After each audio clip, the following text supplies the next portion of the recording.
this time of love and togetherness to share in a family and to share as people with a common interest in learning to understand and live together. We appreciate the landowner, appreciate Tom Crum and all of the people that have come here today to participate in this eventful time, because certainly it's always a precious time whenever we can return to this land. And we pray that each and one of you will have a good, safe trip home, and that everything we do here will be blessed in the name of Jesus. Amen. Amen. Interesting. I had looked on this. In fact, I want to, let me get down. I want to check with Ron and Don and see what if this corresponds to their thinking on the matter. Now this is in 1905 when Quanah went to the Carlisle School up in Pennsylvania to give a talk, and so the newspaper is called the Era that they printed up there, and it says that the noted chief of the Comanche tribe of Indians was born 58 years ago in a large rendezvous camp on Elm Creek, Indian Territory, which is now part of Kiowa County, Oklahoma Territory. Is that what y'all's tradition says? Did you say Elk Creek? Uh-huh. Yeah. That's what y'all say? Okay. Yeah, he always said that he was born there at the foothills. Uh-huh. And in one of these articles, it talked about, it said that Penacona wasn't killed. It didn't say he wasn't killed at Mule Creek, wasn't killed at the Battle of Pease River. It said he wasn't killed at the Battle of Medicine Bluff. And so I thought, well, nobody's ever falsely accused him of being killed anywhere but here. So I was wondering if maybe this high, where the deer stand is, if that could possibly be at one time known as Medicine Bluff, you know. Okay, I couldn't figure anything else, so I started looking on some old maps and stuff to see if I could see anything that indicated this was called Medicine Bluff. I didn't find anything on that, but I did find where in 1787, Jose Mayers came on his trip from Santa Fe to San Antonio. He was going not a direct route, obviously, but and he came here on the Pease River then. And one of the nights he camped out on a creek, and he said there were many catfish. That's his deal on that creek. And then the next night he camped out. They traveled about 15 miles a day, I could figure. The next night he camped out on another creek, and he called it Mule Creek. And I think he. Oh, and incidentally, 2 or 3 days before, and they were traveling with him, he had met a band of Comanches, and see, at that time, we were all friends, you know. So we hadn't started taking their land away from them, you know. And so they were traveling with him, and they went, you know, as far as the village on the up by what they call Spanish Fort, you know, now. But anyway, I figure that was the first time that any Comanche and Europeans spent the night together on Mule Creek. And I really figured the next time was when Don and I spent the night together here on Mule Creek about 15 or 2 years ago, whenever it was, you know. And I'm fully convinced that when Don spent the night here, that was the first time a Comanche had spent the night here since Cynthia Ann was captured. And so the ones that are going to spend the night here tonight are going to be the third bunch that have spent the night here with Comanche ever, I guess.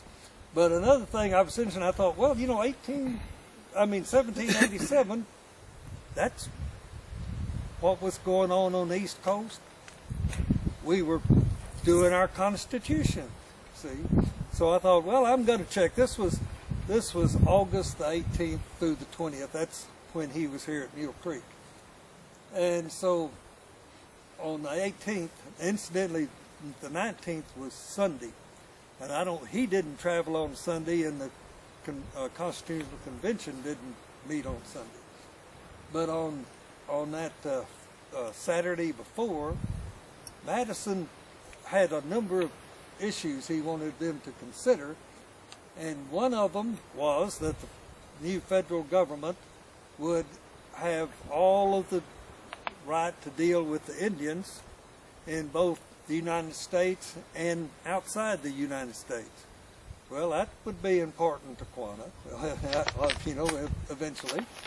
And he also wanted the United States to have a national university. Quanah was big on education, Of course, nothing happened on the 19th with the convention, but I did run across where George Washington wrote a letter to Henry Knox, who incidentally was his first Secretary of War when he got to be president. You know who Knox County is named after? Henry Knox. That same Henry Knox that George Washington wrote on that day. It's a small world when you really get down to it. This place was the last place that family was ever together. And I think it's the only place that anybody can say with any surety that that family was ever together as a group. See, obviously they were together thousands of places, but nobody can say that. There's no evidence of any of that. This is the only place that anybody can ever say with any assurance that Cynthia Ann and Peta Nakona and their 3 children were together. And I can say this was the last place that family was together. That's about it. I did notice in some of that stuff that they wrote up at Carlisle, one of the deals said that Quanah was the baby child. But we know that's not true. And they had a bunch of stuff wrong, and Quanah was right there. He could have talked to him. So you just wonder, how in the world do people get all this stuff wrong? But you think somebody that reads that sounds like pretty good stuff, right? But from the Carlisle Indian School, and Quanah was there. This must be right. And the sad thing it is, and all the books except the ones that Ty writes. Now, Ty, of course, is a professional historian, and you got to be careful on whether to believe it or not. I guess I'm talking longer than I wanted to. Okay, thank you. Oh, one other thing I wanted to, and this Chronicles of Oklahoma article for the Chronicle, you don't get any money, and you don't get any money when they buy it. But y'all might want to check on that and get it. We, Paul and I have this article in here. Did Quanah Parker lie? And what we're really talking about, did he lie when he said that his daddy wasn't killed here and that he and his brother weren't here? But I'll pass this around and y'all can kind of just look at it. But if you're interested in it, you ought to. I don't know what they charge for them, but you might want to get one. You can get one article probably online.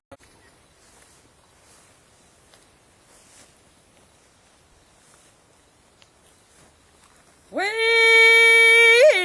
are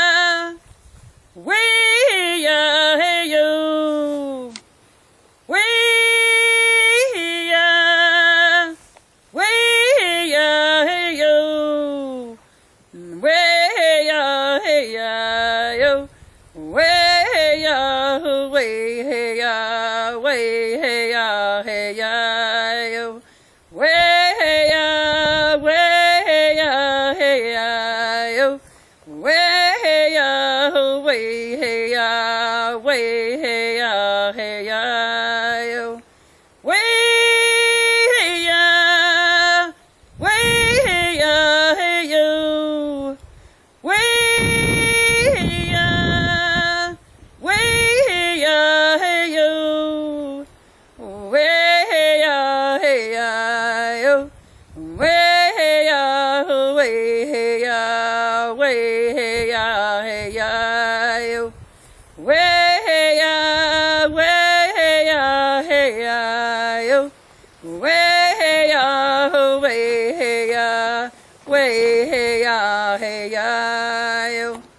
Way, hey, ya, way, hey, ya, hey, yo. Way, hey, ya, way, hey, ya, hey, yo. Way, hey, ya, hey, ya, yo. Way, hey, ya, way, hey, ya, way, hey, ya, hey, ya, yo. Way, hey, ya, way, hey, ya, hey, ya, yo. Way, hey, ya, way, hey, ya, way, hey, ya, hey, ya, yo. Way, hey, ya, way, hey, ya, hey, yo. Way, hey, ya, way, hey, ya, hey, yo. Way, hey, ya, hey, ya, yo. Way, hey, ya, way, hey, ya, way, hey, ya, hey, ya, yo. Way, hey, ya, way, hey, ya, hey, ya, yo. Way, hey, ya, way, hey, ya, way, hey, ya, hey, ya, yo. I wanted to say it's an honor to be here with you today. You know, listening to, I'm sorry, I forget your name. Tom Crump. Tom. And you said this is the third time that the Comanche had been out here to sleep, and just as a family, it's the last time they were here. It's funny because there's 3 generations here today. My dad, me, my son. It's very sad to know that. But this was the last place that family was together. I became very sad. The song that I was singing is called the Strong Woman Song. And in that way, when we sing, it brings out things in the trees, in the air. It calls the spirits that were here before. We know that in our heart.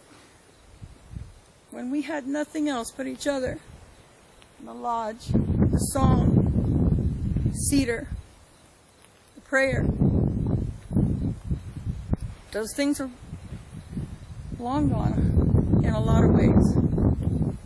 I'm very glad that you guys come here to be here in that way. I wish there were more natives here.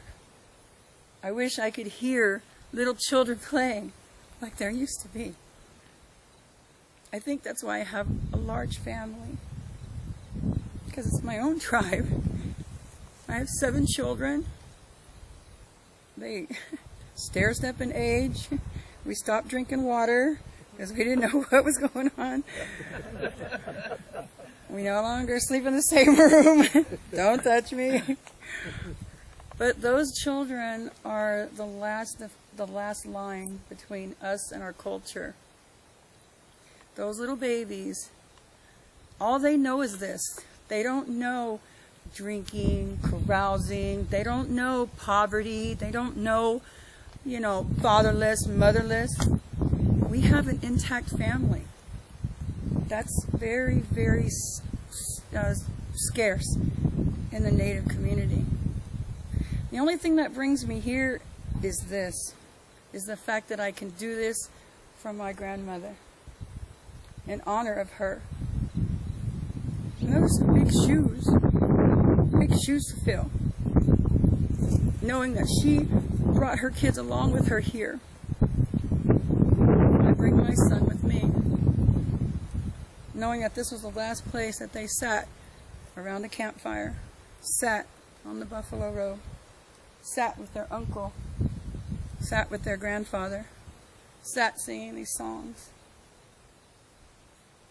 That song was made from a bunch of Native American women in Canada who were imprisoned in the 70s. And they were treated very harsh. My mother once told me, Cindy, you have a world stacked against you. 1, you're female. 2, you're native. Now you better get an education, because that's all it's going to save you. Those women, they made that song because they wanted us to sing it out here. And as Cynthia was taken away, recaptured, she wasn't saved. She was us. My youngest son, his name is Quanah. My youngest daughter is Nadua, or Nadua. And in English, that's a pretty girl who keeps warm with us. That was Cynthia Ann's name, Nadua.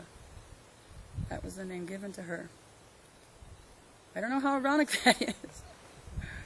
But I just know that being able to share these traditions and this culture with them, knowing that they're going to carry it forward, knowing that I put these walls against them and poverty and between them and alcoholism and drug addiction and single parenting,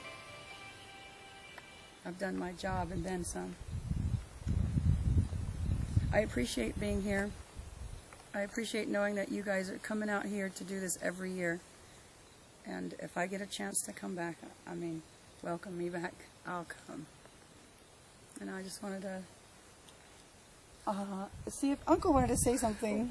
Was you going to let them introduce themselves? No, you're going to say something first. Oh, You're going to sing He's the boss. You're going to sing a song.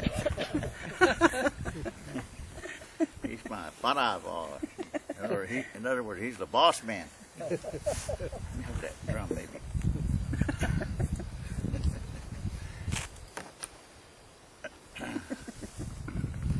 I wanted to do a couple of things, but I guess tomorrow night we can still be here, Tom. Yeah. And we may do some more of this. I have a lot of stories. I have a lot of songs. Good stories. Sir? You have a lot of good stories. A lot of good stories, and they're real. They come from our older people, and I've been blessed to live with my grandfather and my great grandmother, who was like 106 when she died, and I don't know what year she was born, 1800. So she sort of knew of these things and of these travels. And my mother was the oldest, and she was, my mother was her pet. And she told my mother a lot of things about the way they lived and just different little stories that my mom could remember.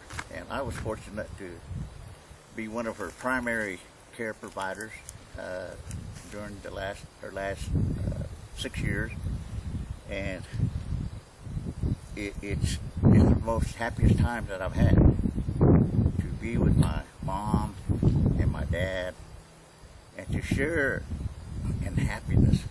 We could all laugh. I could make them laugh. And they always make fun of me because I'm left-handed. And when I do the dishes, they always looking at me, like this, because I never did that my whole life, but I did for them. And it was just a real opportunity to have been given that time that I could share the last days of their life. it was a celebration. Of course, we mourn and we feel, the pain of losing someone, but there was just gladness that sort of enveloped me to do what my mom and dad wanted to do, and they wanted to die in their house. And I made sure that's what they did, both of them. So Ron and I, we're going to probably get moved down here someday. Anyway, I don't know where to really start. I do have a couple stories I can share with you. I think what I will do is, my mother taught me a song. It's not a church song, but it's a song about a mother who had lost her child, her boy, and she was asking where he was. Where is he? Where is my son tonight? Lord, bless him. Where is my son? The son that I love. And when I come down here, I think of that song in regard to Cynthia Ann, because her sons, she was no more. She would never see her sons again. And I could just imagine her singing this song about, oh, where's my son? So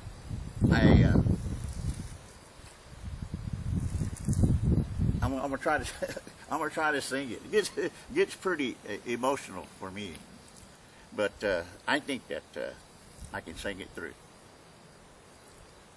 Hakianero akamakan hakiana kici asuanata anusukan hakiana kici. Jesus na iyaitan,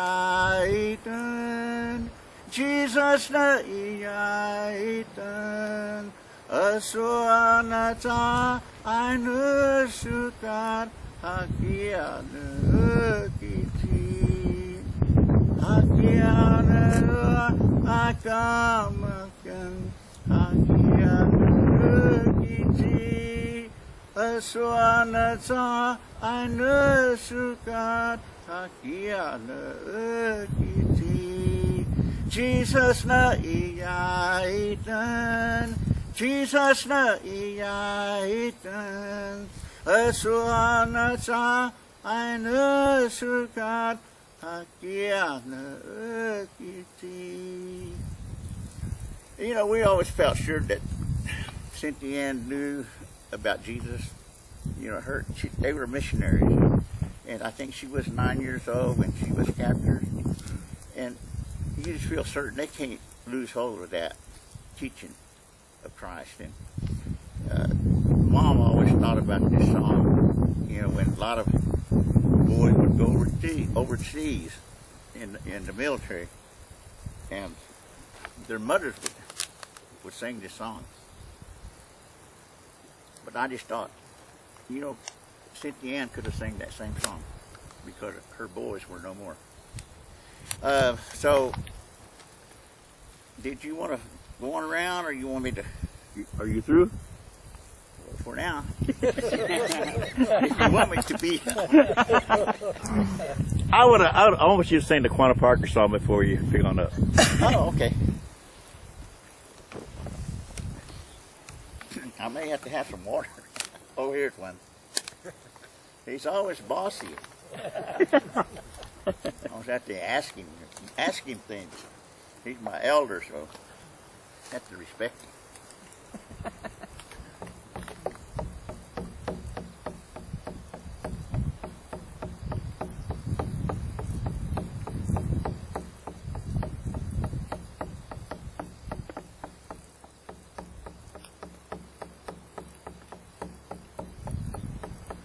Quanah Parker, Banaibo, hey, hey, ya, hey, ya, hey, yo. Quanah Parker, Banaibo, hey, hey, hey, ya, hey, ya, hey, yo. Quanah Parker, Banaibo, hey, hey, ya, hey, ya, hey, yo. Quanah Parker, Badawa, hey, ya, hey, ya, hey, yo. Quanah Parker, Badawa, hey, hey, hey, ya, hey, yo. Numunu, Badawa, hey, hey, hey, ya, hey, yo. Quanah Parker, Badawa, hey, hey, ya, hey, yo.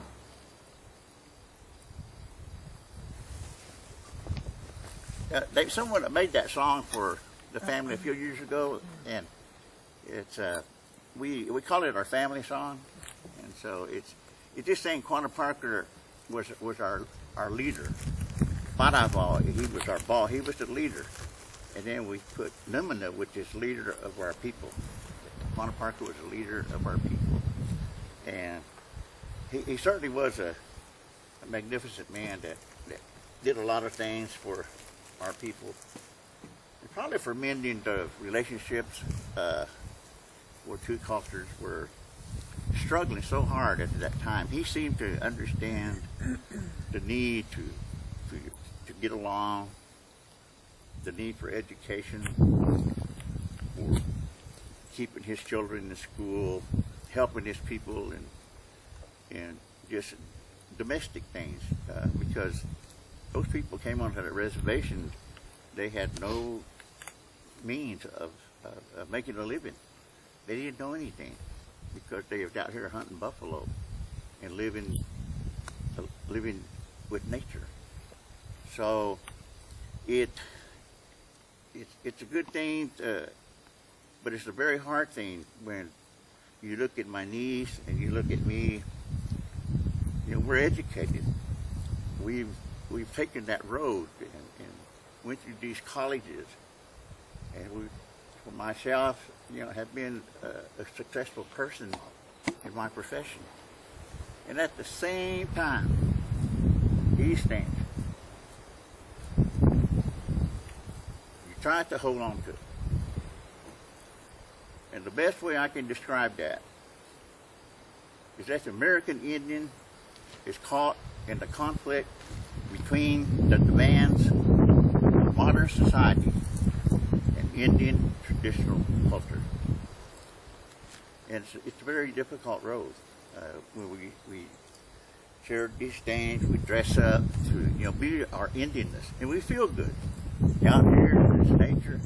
There's so much power in nature, and that is the things I think that Quanah Parker tries to instill in his people. And a lot of his children, a lot of his great-grandchildren, great-great-grandchildren are highly educated. And Ronnie and I talked about it some.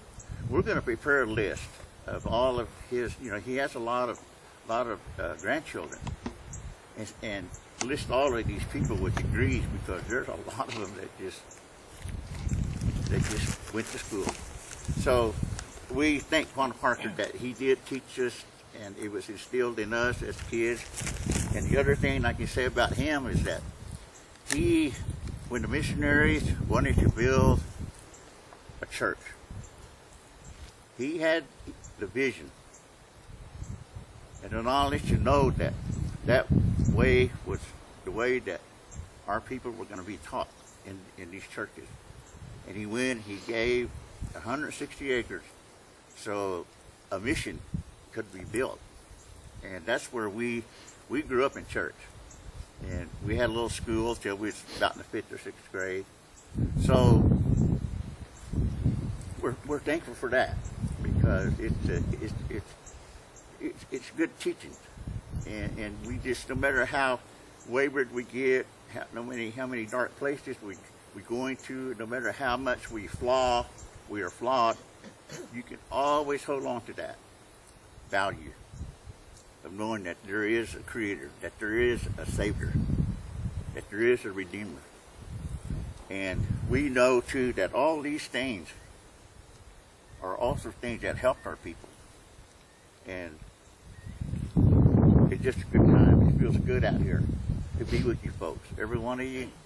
And I think I'll stop for now. I will tell you some stories later on, though. Dad do this. Yeah. Connectedness and, you know, for meeting or even seeing all of you guys, except for you, for the first time, you know, I'll never forget the faces and I'll never forget the feeling. And that to me is what this is about. You know, it doesn't matter where we came from. It doesn't matter, you know, if we have a degree, if we don't have a degree, if we have a disease or not a disease, or if we can speak fluently in any language or not.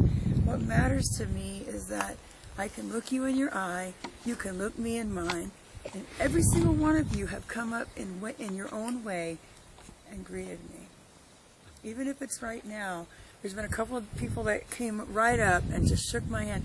And you know they're like, hi, but in a gentle way. And so that to me, it set the stage. It is very emotional for me, more than I thought it would be. I really didn't know I would be this emotional about being here. And I think I feel like that because I'm the first of her family that's been back here. And what an honor that is.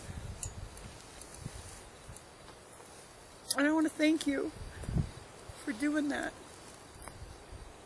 It's as if she sits here today with her children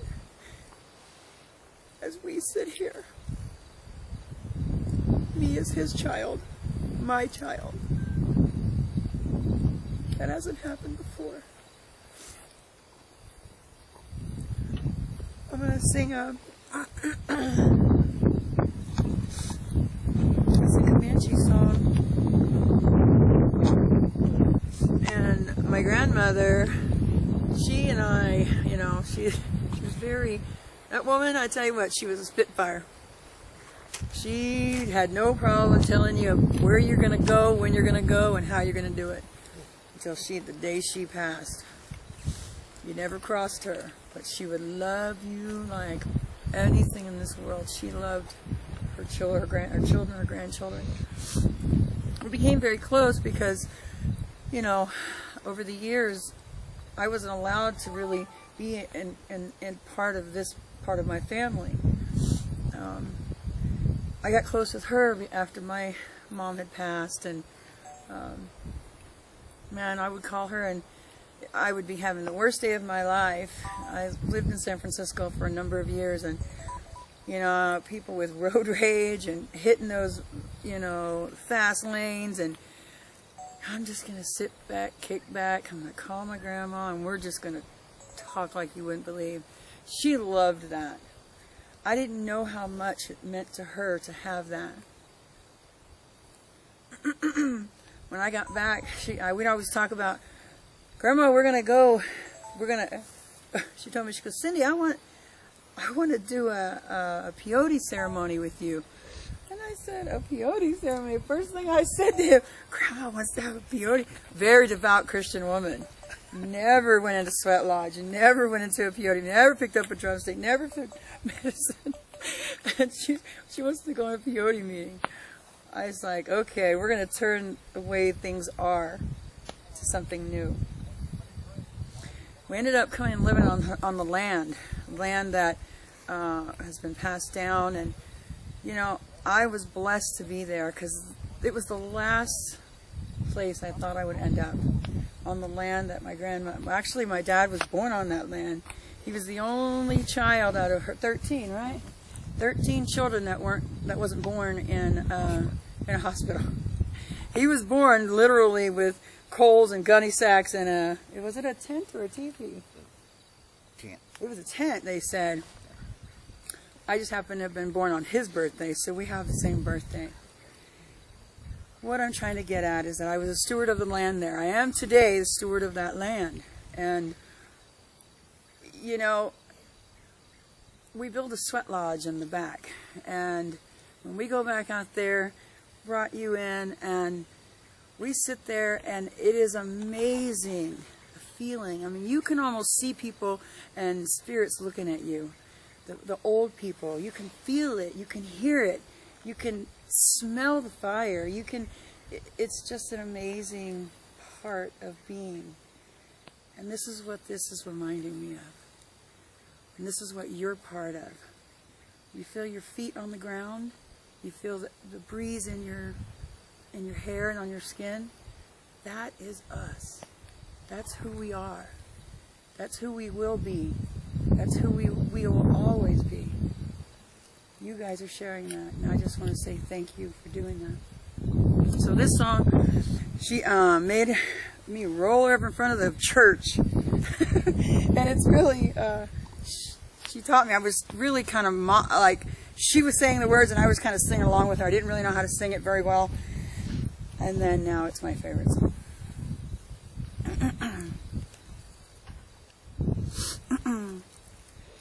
Da upuya to miara maker Jesus oh asumita yo no kunai sutai to you to me natsara usukai do yo klo Jesus takatsa nan suakai tasatama da upuya to miara maker Jesus oh asumita yo no kunai sutai to you to me natsara usukai do yo kro Jesus takatsanan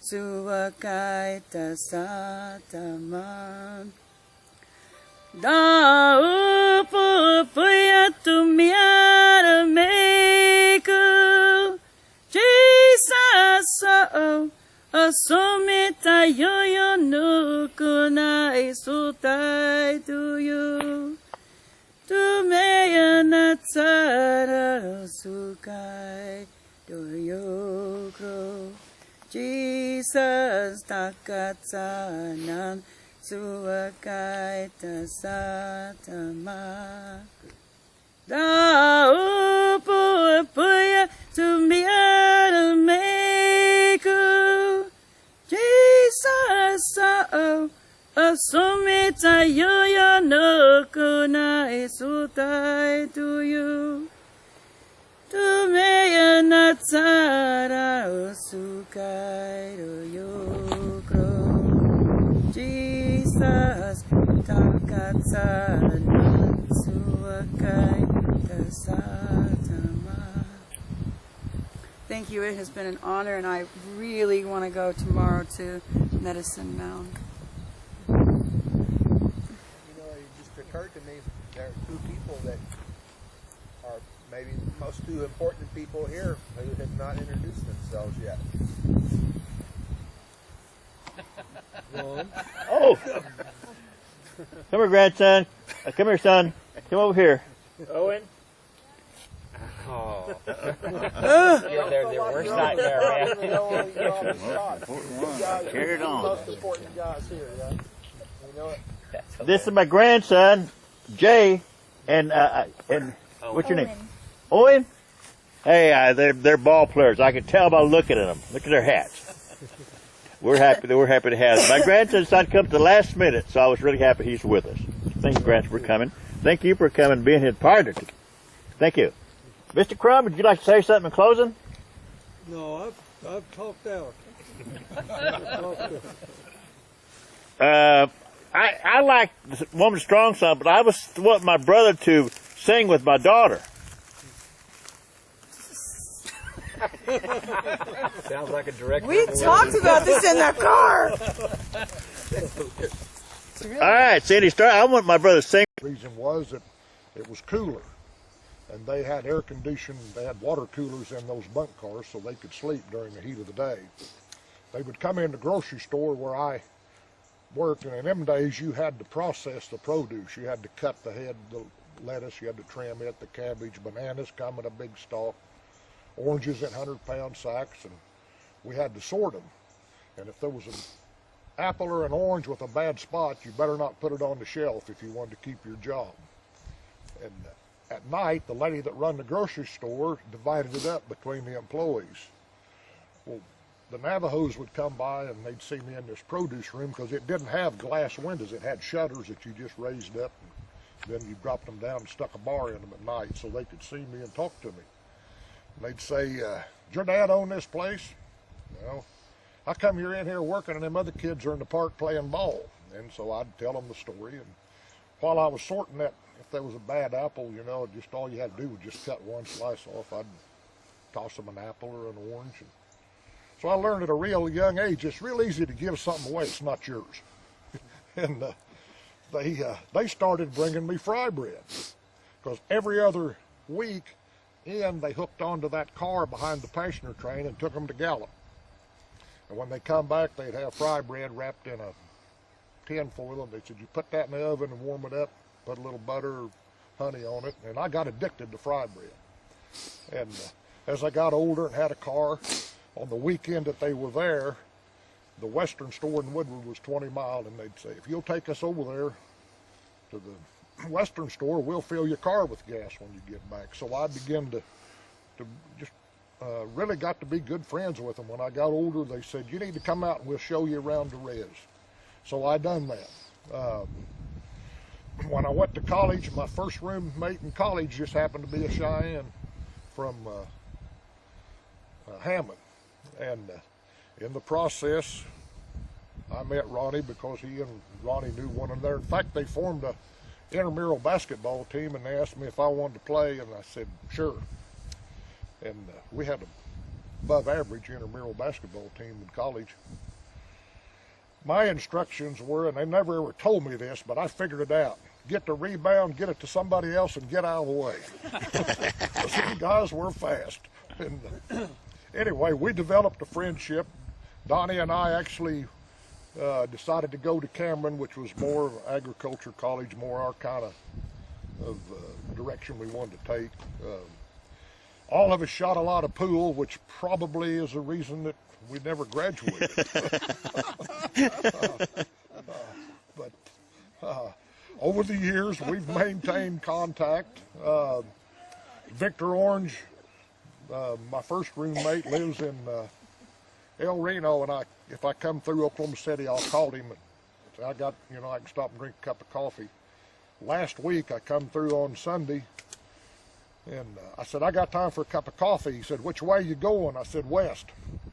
He said, "Keep coming west to Hammond, you can eat fry bread. We're having a family gathering." So I just saw him about 2 weeks ago, but I see Donnie and Ronnie on a regular basis. We've developed a bond that will last through eternity. And I'm happy that they invite me. I like to come, and I'm happy to be here, and I have a good time. I look forward to it. And I'm just, I don't know how to end, but except I have a good time when I'm around them. Thank you. Thank you, Ken Drew. I call him Ken Drew. I and his mother are the only people that called him that. That's right. Ken Drew. Randy. Uh-oh. All right. Okay, Ron, you put me on the spot here. There's nothing like trying to follow Will Rogers, you know.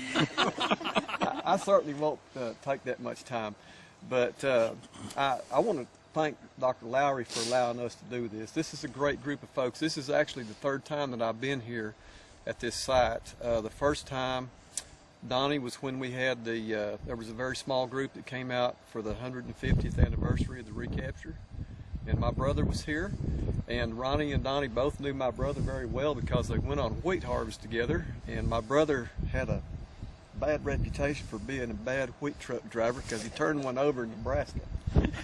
But anyway, we're from very, very close proximity. They're from Indiana. I grew up and went to school at Snyder, and they spent a lot of time in Snyder, but really more my brother's age group.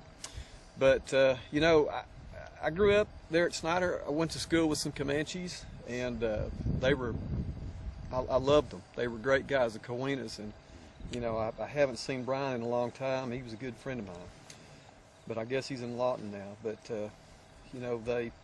they're special folks, And I graduated from Snyder, went to school at OSU, got my degrees up there, and actually at the end of the day became a paycheck Aggie for about 15 years and worked at Lubbock and had a chance to meet great extension guys like Stephen Sparkman here.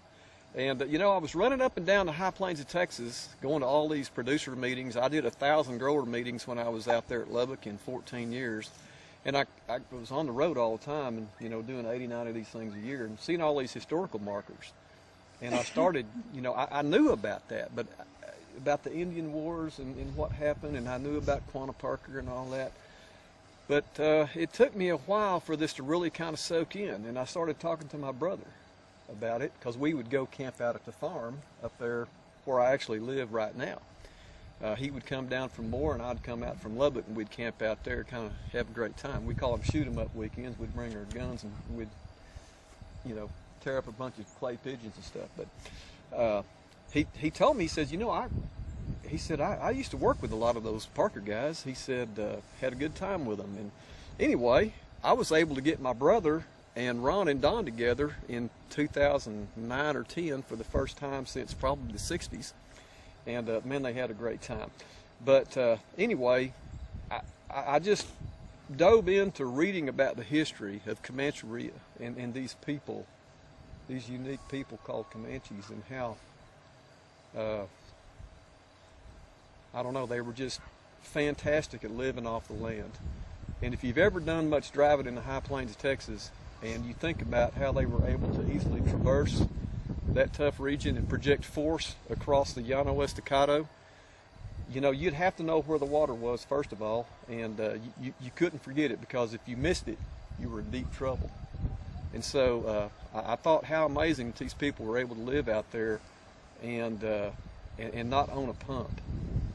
You know, it's just amazing. And quite honestly, I had an opportunity to meet these guys at the Cowboy Symposium. And if you guys have never been to that, you need to go. The Quanah Parker Society, they actually have a program out there every year. It's about an hour or two. And I came up and visited with these guys a couple, well, it's been, I don't know, 6 or 7 years ago now, and kind of really struck up this relationship. And I've really enjoyed it. And, you know, I think they're just special folks. And this is a special place in the history of Comanche, in the history of the Comanche tribe, and certainly with Quanah Parker, because there's no doubt that that man was a very unique and forward-thinking individual. And I had a chance to come back home. I'm working for Oklahoma State, back at my alma mater now, and this, like I said, this is the third time that I've been here. I came in 2013, and I'm just very fortunate to be able to attend this again with this very special group.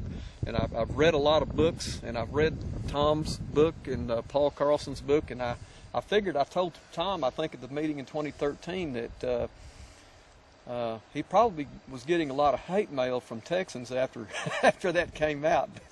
I don't know, but I think it's really good that we're here. A lot of, you know, we have all this interest in this area and in these people, and it's just it's a special situation. And I know I've talked too long, and I may have talked longer than Will Rogers did. So I'm going to sit down and shut up and say thank you, and please enjoy your time here. Thank you very much. I'm Stephen Sparkman, and I've known Randy for years through my extension work and his, even before I was in extension. He recently introduced me to Ron, and we've become friends. And through mine and Randy's discussion, Randy discovered that I'm newly employed for the gentleman that owns the Medicine Mound Ranch now. Summerlee Foundation has owned it for over 20 years, and it's been pretty closed to the locals anyway. The new owner purchased it, and we discussed it, and he said we need more people to be exposed to it and have access to it. So through my conversation with Randy, he introduced me to Ron, and we've started this discussion. And so tomorrow we'll visit the ranch, and we'll visit the mounds, and in the future maybe hold a camp at the mounds if y'all would like to. Glad to meet everybody tonight. Enjoyed the get together, and look forward to the future with us. So thank you, Ron. Thank you. I'm Tori Sparkman, Stephen's wife, and I'm just tickled to death to be here. I have always been fascinated with Native Americans. My great-grandmother was Choctaw, but when she married young from the reservation, my grandmother was half no paperwork. Nobody talked about it. We just knew that we might be Mexican maybe because everybody's dark. I'm the only one with light eyes and lighter colored hair. We didn't know because they didn't talk about it. But when I found out when I was about 5 or 6 years old, I've always been fascinated with Native Americans and tried to find out more about my family, and we still don't have much information. But when I moved to Quanah 30 years ago, you know, the history is just right there. You know, it's in the high school, all the little kids study about Quanah Parker when, you know, from kindergarten on up, you have to do, you know, your Quanah Parker report and all this kind of stuff. And so I've read all the books, and I'm glad to meet you. I'm glad to know you, and I hope that we can be a part of this for many years to come. Thank you. Thank you. My name's David Cleveland. I'm from Granbury, Texas, and this is my first trip, and I'm having a great time. Thank you. My name's Mike Mullican, and this is like my third time to be here. I'm Tom Crumb's tag-along, and so he's let me be exposed to all of this, and appreciate so much the Lowrys for letting us come out so many times, and the people that put this thing together, Tom, so forth. And most of all, appreciate what y'all have said and the emotion of your stories and so forth. It gives it so much more meaning, and we really appreciate y'all. Thank you. I'm Mike Van Dyke. I'm Tom's son-in-law, Fort Worth, Texas. Grew up in Tennessee, so I don't really know a lot about Texas history. I didn't really know about this story until I met Tom. And, it's kind of an honor to be here on the site and with the family. So appreciate you letting us come out. So, thank you. Thank you. Sit right there. I'm Mary Bearden. I'm from Vernon, and I've always heard about this place, and thanks to the Lowrys, I'm able to come out here and see it firsthand. So appreciate it. Thank you. I'm Janice Lowry, and we're just happy to have all of you out here. Thank you, Janice. You can stay there. Okay. I'm Joel Lowry. I happen to be the lucky person that gets to come out here just about any day I want to. And I'm glad that all of you like to come here, and I hope we can keep doing this. I enjoy learning about the Indian culture. I've met a lot of good people and made new friends, and I want you to feel welcome, and hope we can keep doing this. And I just say welcome, and we hope we can do it again. We will. Thank you. My name is Mark Reynolds, and my family moved to this part of the world about 1963. I thought I was at the age of 10, and grew up in the cattle business. And growing up in the cattle business, I thought, I don't want to ever be in the cattle business, so I want to do something else. And so I became a dentist, and that's how Dr. Lowry and I became friends and stuff. We were both retired dentists. And 3 or 4 years ago, he had some accidents and hurt his shoulder and stuff, and needed someone to come out and drive him through the ranch and stuff. And I said, well, I'll drive you through the ranch. Let's go and stuff. So I had not been involved in the cattle business in like almost 40 years and stuff, even though I grew up in it. Anyway, the point is through helping him with his shoulder and stuff, I got to come out here to this place and found out about the Quanah Parker history and the Cynthia Ann Parker stuff. And so the last 4 or 5 years, I've got to come out here a whole bunch as well. And from the very first time I came out here and found that, I thought there's just something about this. Just something. First, it's just a beautiful place, and the Mule Creek and the river and the history, just all beautiful. And so Dr. Larry saying he gets to come when he wants to. I've got to enjoy that same privilege because of our friendship, to get to come out here and be around it and do this stuff. And after now hearing y'all talk about it, I feel even more lucky and privileged to get to share this and stuff, because I can see that y'all would like to do it as much as we get to do it and stuff. And so that makes me feel really honored and privileged that I got to come and share this and be involved in this, and again, just the history of it. So Thank you. Thanks for the invitation. Thank you. Thank you. Yeah. Hi, I'm Brenda Reynolds. I'm Mark's wife. Yes. And this is my first experience with this, and I'm just honored to be here. It's so emotional, and thank you, Janice and Joel, for having us out. Thank you. Thank you, ma'am. My name is Jeff Bearden. It's my wife Mary in the red blanket over there. We grew up in Vernon, and our first exposure to this was 51 years ago on a school field trip to the Pease River battlefield marker.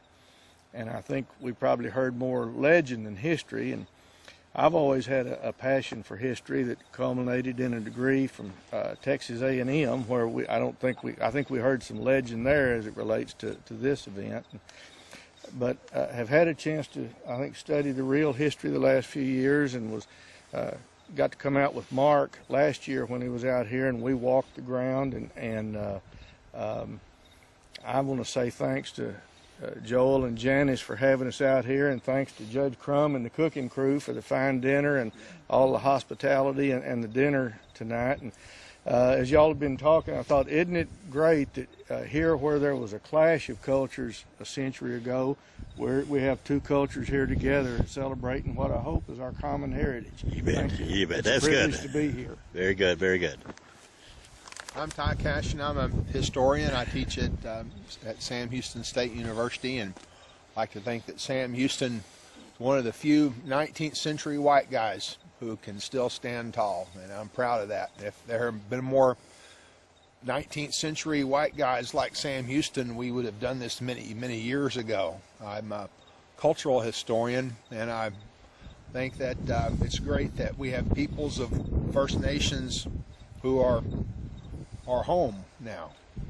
And anyway, thanks so much to Tom Crum and for putting all this together, and for you guys for coming together with him to do this. And God bless all of you. Thank you.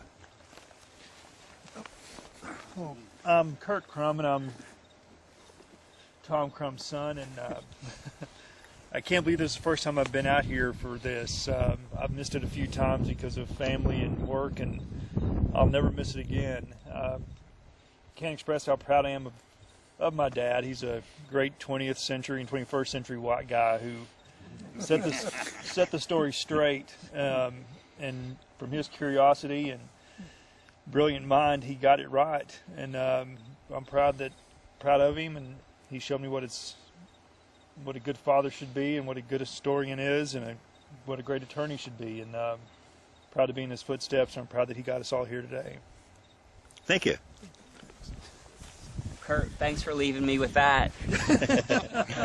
I'm Chris Gensheimer. I'm Tom Crum's son-in-law, and I'm just happy to be here, and happy that I made that wise decision to show up and be a part of this. So, thank you. I'm the luckiest guy here because I'm just his brother. And here I am. And I really appreciate it. It's really wonderful. What was your name? My name is Jim Gensheimer.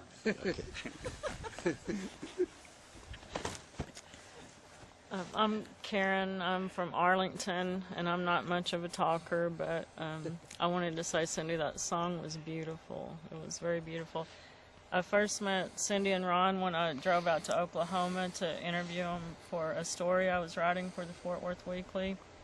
And I drove out there, and the mountains were in the backdrop, and horses were running around, and 3 or 4 of Cindy's children bounded out of the house to greet me when I drove up. And it was one of the most beautiful sights I have ever seen in my life. And this out here is beautiful as well, and I'm just glad to be here, and I thank y'all for inviting me. Thank you, Karen. You made it.